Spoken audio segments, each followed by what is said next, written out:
Hi everyone, আসসালামু আলাইকুম। সবাই কেমন আছেন? আশা করি এবং দোয়া করি সবাই খুব ভালো আছেন। আলহামদুলিল্লাহ, আপনাদের দোয়ায় আমি খুব ভালো আছি। তো আমি আজকে একটি ভিডিও নিয়ে চলে আসছি। আশা করি আজকের ভিডিওটি আপনাদের খুব ভালো লাগবে। দেখেই বুঝতে পারছেন এটি গাজরের হালুয়া, শাহি গাজরের হালুয়া। আজকে আমি খুব সহজ প্রসেসে তৈরি করে দেখাবো শাহি গাজরের হালুয়া। আর আশা করি আপনাদের ভিডিওটি খুব ভালো লাগবে। আর ভালো লাগলে অবশ্যই ভিডিওতে একটি লাইক দিবেন। আর যারা নতুন তাদের কাছে আমার বিনীত অনুরোধ থাকবে, প্লিজ আমার চ্যানেলটি সাবস্ক্রাইব করবেন। সাবস্ক্রাইব করে আমার সাথেই থাকবেন। আর যারা অলরেডি সাবস্ক্রাইব করেছেন তাদেরকে অসংখ্য ভালোবাসা। তো চলুন আমরা শাহি গাজরের হালুয়ার মূল প্রসেসে চলে যাই। আজকে আমি এখানে হাফ কেজি গাজর নিয়েছি। গাজরটা ধুয়ে নিয়েছি। এখন আমি একটা পটেটো পিলারের সাহায্যে গাজরটা ছিলে নেব।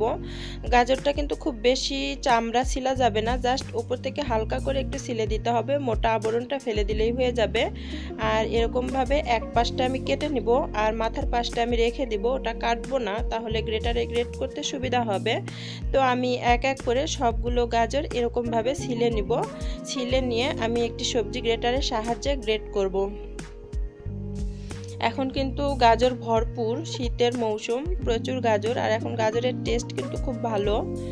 তো এই তো আমি একটি সবজি গ্রেটার নিয়েছি। আর সবচেয়ে চিকন যে ছিদ্রটা আছে, এই ছিদ্রটার সাহায্যে আমি আজকের এই সবগুলো গাজরই গ্রেট করে নিব, তাহলে খুব সুন্দর মিহি হবে।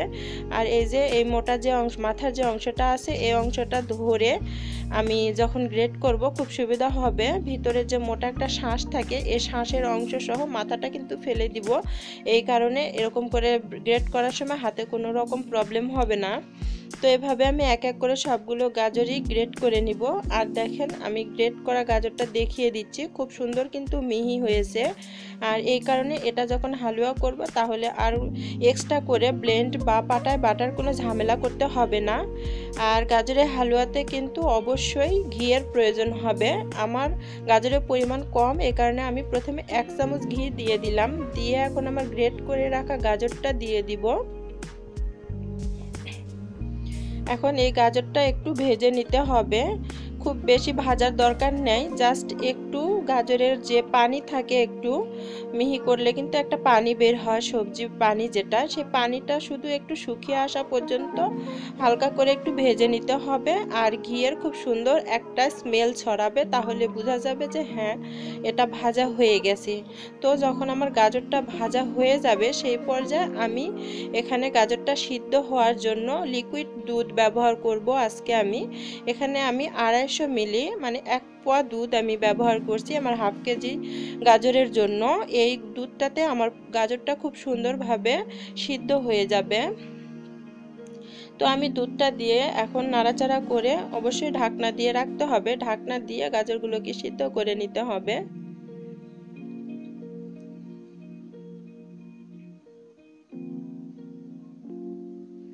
তো ঢাকনা দিয়ে কিছু সময় অপেক্ষা করে আবারও ঢাকনা তুলে বারবার নাড়াচাড়া করে দিতে হবে। নাড়াচাড়া করে দিলে সবগুলো গাজরই যখন চারিদিক থেকে কুক হবে, খুব ভালো মতো সিদ্ধ হবে আর কি। তো আমি এখন বারবার নাড়াচাড়া করে সিদ্ধ করে নেব। গাজরটাকে ঢাকনা দিয়ে সিদ্ধ করে নিতে হবে।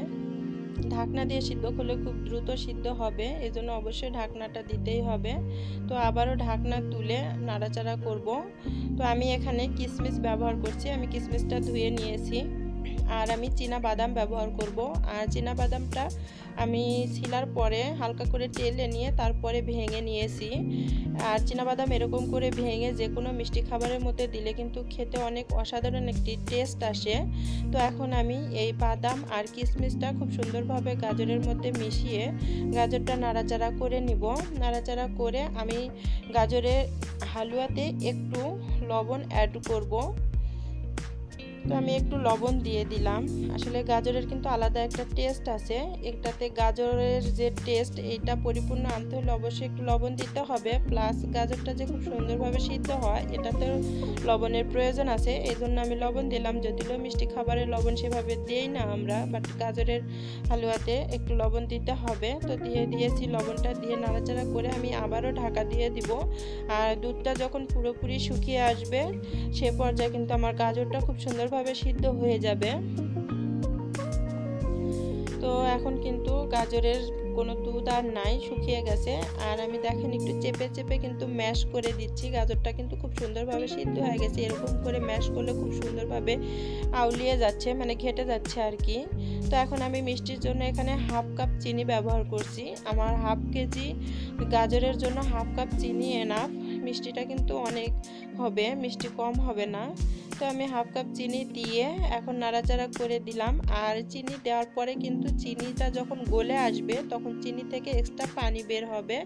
এই পানিতেও গাজর অনেকটা সিদ্ধ হয়ে যাবে, খুব সুন্দরভাবে কুক হবে। তো এই পানিটা বের হওয়া অবস্থাতেও নাড়াচাড়া করে দিতে হবে, বারবার নাড়াচাড়া করে ম্যাশ করে দিতে হবে, কারণ এটা যত বেশি নাড়াচাড়া করা যাবে তত বেশি ম্যাশ হবে এবং হালুয়াটা তত বেশি পারফেক্ট হবে। চেষ্টা করতে হবে বারবার চেপে চেপে নাড়াচাড়া করে দেওয়ার জন্য।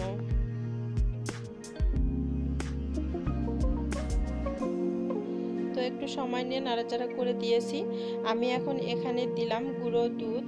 আসলে গুঁড়ো দুধটা কিন্তু দিতেই হবে, গাজরের হালুয়াতে শাহি যে একটা টেস্ট, এটা আনতে হলে গুঁড়ো দুধ অবশ্যই দিতে হবে। আমি হাফ কাপ গুঁড়ো দুধ ব্যবহার করেছি। আর গুঁড়ো দুধটা দিয়ে খুব সুন্দরভাবে ম্যাশ করে করে নাড়াচাড়া করে দিতে হবে, কারণ তাড়াতাড়ি যদি নাড়াচাড়া না করা হয় দুধটা কিন্তু দলা পেকে যেতে পারে। এই কারণে দুধটা যেন দলা না পাকে, এজন্য খুব সুন্দরভাবে তাড়াতাড়ি দ্রুত করে নাড়াচাড়া করে দিতে হবে। তো আমি এটা খুব স্মুথলি নাড়াচাড়া করে দিচ্ছি, দিয়ে আমি খুব সুন্দরভাবে দুধটাকে মিশিয়ে নেব। আমার কিন্তু হালুয়াটা হয়ে গেছে। আমি শেষ পর্যায়ে এসে আবারও 1 চামচ ঘি দিলাম। আর এই 1 চামচ ঘি অবশ্যই দিতে হবে। শাহি গাজরের হালুয়া যে শাহি একটা ভাব বা শাহি একটা টেস্ট, এটা আনতে হলে অবশ্যই শেষের দিকে 1 চামচ ঘি দিতে হবে, তাহলে খুব সুন্দর একটা স্মেল আসবে, একটা শাহি শাহি ভাব আসবে আর কি। তো এখন আমি ঘিটা দিয়ে জাস্ট একটু নাড়াচাড়া করে নিয়ে আমি এখানে একটু কাঠবাদাম মিহি করে কেটে নিয়েছি, সেইটা অ্যাড করে দিব।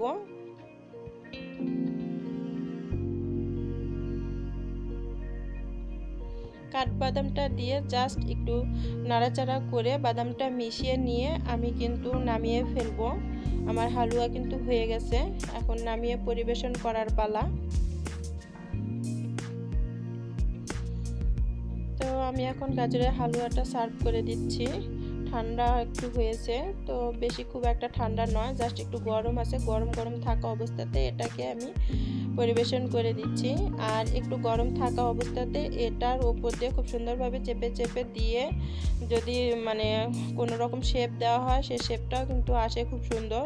তো আমি উপর থেকে সৌন্দর্যের জন্য কিছু কাজু বাদাম দিয়ে দিলাম, দিয়ে ওই গরম থাকা অবস্থায় একটু স্প্যাচুলা দিয়ে চেপে চেপে দিব, তাহলে বাদামগুলো খুব সুন্দরভাবে সেট হয়ে যাবে আর খেতেও অনেক মজার হবে। তো কেমন লাগলো আমার এই শাহি গাজরের হালুয়া রেসিপিটি অবশ্যই কমেন্ট করে জানাবেন। আর একটি কথা না বললে নয়, আপনাদের কাছে আমি ক্ষমা চেয়ে নিচ্ছি। আমি যখন ভিডিওতে ভয়েস দিই সেই সময় আমার বাসার পাশে আর কি যে নির্বাচন হচ্ছে, এই নির্বাচনী প্রচারণার গাড়ি যাচ্ছিল, এই জন্য একটু এক্সট্রা সাউন্ড এসেছে, দুঃখিত, কেউ কিছু মনে করবেন না। তো কেমন লাগলো অবশ্যই জানাবেন। সবাই ভালো থাকবেন, সুস্থ থাকবেন। সবার সুস্থতা কামনা করে আজকের ব্লগটি আমি এখানে শেষ করে দিব। আল্লাহ হাফেজ।